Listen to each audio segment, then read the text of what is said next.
ሰላም ጤና ይስጥልኝ ተከበራችሁ ተመልካችና አድማጮች የምሽቱ ትኩስ መረጃ ይዘንላችሁ ቀርበናል። በጭልጋ ታጥቀው ሲንቀሳቀሱ የነበሩት መንግስት የዘረጋላቸው ሰላም ጥሪ ተቀብለው ገብተዋል። እንዲሁም ከመሸ የህወሓት 51ኛው የምስረታ በዓልን በአዲግራት እያከበረ ይገኛል። ይህን ጉዳዮች በትንታኔ የምንዳስሰው መረጃችን ነው።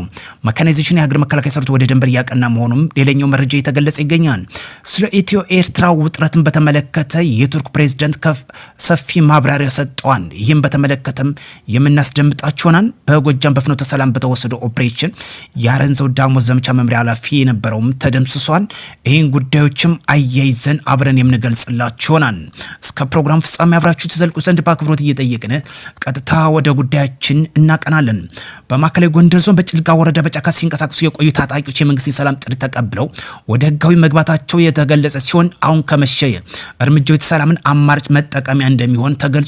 በዚህም ከመሸ የገቡ ናቸው። በተለይ በአቀባበል ስነ ስርዓትም የጭልጋ ወረዳ ጽህፈት ቤት ኃላፊ ሀብታሙ እንዲሁም የሚሊሻ ጽህፈት ቤት ኃላፊ መልካሙ ተገኝተው አቀባበል እንደተደረጉላቸው ተገልጿል። እንዲሁም የመንግስት የሰላምን አማራጭ ለሚመርጡ ታጣቂዎች በሰላማዊ ሁኔታ ተቀብለው ከነቤተሰቦቻቸው ጋር ሰላማዊ ህይወት እንዲኖር የሚችለው ሁሉ ድጋፍ እንደሚደረግላቸው በማንሳትም የሰላም ጥሪውን ያልተቀበሉ ታጣቂዎችን ያለ ሰላም ምንም አይነት አማራጭ ባለመኖሩ ጥሪውን ተቀብለው ገብተው አካባቢውን ማህበረሰብና ሰላምን ልማትን እንዲያስቀጥል ሌሎች በጫካ ላይ የሚገኙ አካላትም የሰላም ጥሪ ተቀብለው ወደ ህጋዊ ህይወት እንዲመጡ ጥሪ አቅርበዋል።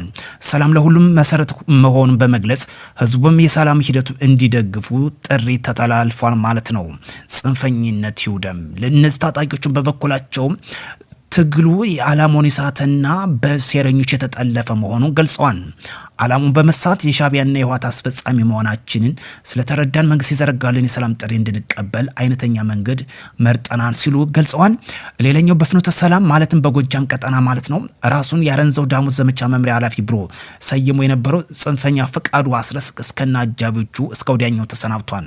በተወሰደው ኦፕሬሽን በፍኖተ ሰላም ዙሪያ ታጥቆ ሲንቀሳቀስ የነበረ የዘመቻ መምሪያ ኃላፊ ራሱን ብሎ ሰይሞ የነበረው ፈቃዱ አስረስ እስከ ተከታዮቹ ድረስ እስከ ወዲያኛው ሲሸኝ ቀሪዎቹን በምርኮኛ መልኩ ገቢ መደረጉ ተገልጿል። እዚህ ጋር ያይዘን ሌላኛው ጉዳያችን በዋነኛነት ከምንመለከተው የሀገር መከላከያ ሰራዊታችን ወደ ድንበር ማቅናቱን እንደቀጠለ ይገኛል። እንዲሁም በኦሮሚያ ክልል 6ኛ እዝ ክፍለ ጦር በኦሮሚያ ክልል በሰሜን ሸዋ ዞን ደራ ወረዳ የጥፋት ሴራውን ለማሳካት ሲንቀሳቀስ በነበሩ የጽንፈኛ ቡድን ላይም በተወሰዱ እርምጃ በርካቱ ሲመቱ ቡድን አባላትና የጦር መሳሪያዎች እንዲሁም የነፍስ ወከፍ መሳሪያዎችም ገቢ ማድረጉም ተገልጿል። በጦርነት ተጀምሮ በጦርነት የሚያልቅ አንዳችም አለመኖሩን በግልጽ ያስረዳን። ሰላም ለሀገራችን ያድርግ። የክፍለ ጦር ምክትል አዛዥ ሻለቃ ጫላ ደርባ የቀረበው የሰላምን አማራጭ አሻፈሪ ባለው ህግ የማስከበር ዘመቻውን አሁንም በዚሁ ቀጠና አጠናክሮ እንደሚወስዱም አሳስቧል። ህወሓት ዋነኛ አርሚ 42 ብሎ የሰየመው ታጣቂ ቡድን መበተኑ ተገልጿል። በተለይ ወደ ሰላም አስከባሪ ቲፒኤፍ የትግራይ ነጻ መሬት አውጭ ወደ ሆነ ወደዛም የተቀላቀሉ መሆናቸውን የተገለጸው የህወሓት አርሚ 42 ብሎ በመሰረተው ቡድን እየተበታተነ እንደተበተነ ተገልጿል። በዚህም ቀሪው ወደ ቲፒኤፍ ወይም ደግሞ የትግራይ መሬት ነጻ አውጭ ወደ እንደተቀላቀሉ ቀሪው ደግሞ እንደተበተነ የተገለጸው እዚህ ጋር አያይዘን በዛሬው ዕለት ማለትም በነገው የካቲት 12 2018 ዓ.ም የሚከበረውን የህወሓት ምስረታ 51ኛ ዓመት ምክንያት በማድረግ በአዲግራት ዋዜማ ላይ በዛሬው ዕለት በምሽቱ የሻማ ማብራትም ስነ ስርዓት አካሂደዋል። እዚህ ጋር አንድ ነገር ማስታወስ የሚያስፈልገው 51 ዓመት ሙሉ የትግራይ ህዝብና ክልል ምን ለውጥ አመጣለት የሚለው ጉዳይ እንድናነሳ ያስገድደናል። ለትግራይ ሸክምነቱን ዛሬም እንደቀጠለበት የሚገኘው ህወሓት ዛሬም መሰሎችን እና አባሮችን በመያዝ በአዲግራት ከተማ የሻማ ማብራት ስነ ስርዓት ዋዜማ ላይ እያደመቀ ይገኛል። እዚህ ጋር በምንመለከተው ዋነኛ ጉዳይ የቱርክ ፕሬዝዳንት ስለ ኢትዮ ኤርትራ ጉዳይ ሰፊ ማብራሪያ ሰጥቷል። የቱርክ በአፍሪካ ቀንድ አዲስ ግጭቶች በፍጹም ማየት እንደማንፈልግና በቀጠናው በስቃይ ውስጥ የሚገኙ ሰዎችም ላይም አዲስ ህመም መጨመር እንደማይገባ የሀገሪቱ ፕሬዝዳንት ኤርዶጋን ተናግረዋል። የአፍሪካ ቀንድ የውጭ ኃይሎችም የማፋለሚያ ሜዳ ሊሆን እንደማይገባ ፕሬዝዳንቱ አሳስበዋል። የቱርክ ማሳሰቢያ የሰጡትም ከጠቅላይ ሚኒስትር አብይ አህመድ ጋር በሰጡት የጋራ ጋዜጣዊ መግለጫ ላይ መሆኑ ተመላክቷል። ብዙሃን ኤርዶጋንን ከ10 ዓመት በኋላ በኢትዮጵያ ጉብኝት ለማድረግ አዲስ አበባ የገቡት ዛሬ ማክሰኞ የካቲት 10 2018 ዓ.ም ከሰዓት በኋላ መሆኑ ተገልጿል። በኢትዮጵያ በኩል ከፍተኛ ግምት የተሰጠው የቱርክ ፕሬዝዳንት ጉብኝት አቀባበልና ጋዜጣዊ መግለጫ በብሔራዊ ቴሌቪዥን በቀጥታ ተላልፏል። ኤርዶጋን 7 ደቂቃ በፈጀው የጻፉት ንግግራቸው ካነሷቸው ጉዳዮች መካከል የአፍሪካ ቀንድ ሰሞነኛ የፖለቲካ ሁኔታ ይገኝበታል። የዓለም ሁሉ አይን በአፍሪካ ቀንድ ላይም ባረፈበት በዚህ ጊዜ የኢትዮጵያ ረጅም ዘመናት ያስቆጠረ የሀገር መንግስት መዋቅር እና ተምሳሌታዊ አስተዳደር የበለጠ አስፈላጊ እየሆነ መጥቷል ያሉት ፕሬዝዳንቱ ኤርዶጋን በአፍሪካ ቀንድ ላይም ቱርክ ያላትን አቋም አያይዘው ግልጽ አድርገዋል።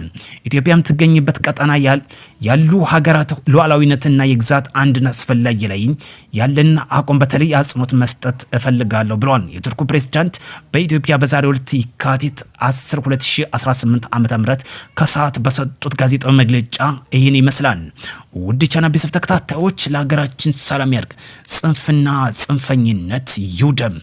ለዚህ ደግሞ ዋነኛ ለምስራቅ አፍሪካ ጂኦፖለቲካዊ ውጥረት ከፍ እንዲል እያደረገ የሚመጣው በኢሳያስ ዋና አምባገነንነት ያለው የሰላም እጦት ዋነኛ ምክንያት እንደሆነ ይታወቃል።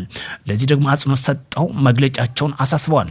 በዋነኛነት በሀገራችን ውስጥ የሚገኙ ጽንፍ ይዘው የሚንቀሳቀሱትን እንደ ዋነኛ ሎጂስቲክ አገልግሎት የተጠቀማቸው ይገኛል።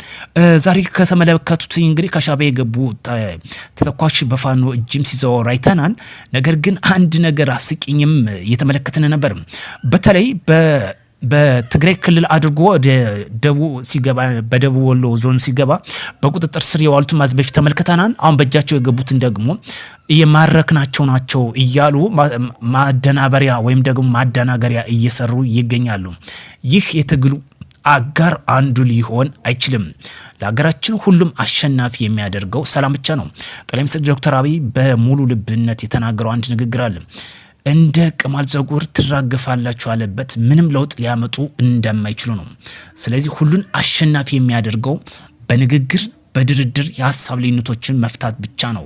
ሰላም ለሀገራችን ያድርግ። ለዚህ ደግሞ በጭልጋ ታጥቀው ሲንቀሳቀሱ የነበሩ መንግስትን ሰላም ጥሪ የተቀበሉት መልካም አይነተኛ መንገድ መርጠዋል። ውድ ቻናል ቤተሰብ ተከታታዮች አዲስ መረጃ ሲኖር ተከታትለው የምናስደምጣችሁ ይሆናል። መልካም ምሽት እንዲሆንላችሁ ከወዲሁ እመኛለሁ። በሌላ መረጃ እስክንገናኝ መልካም ጊዜ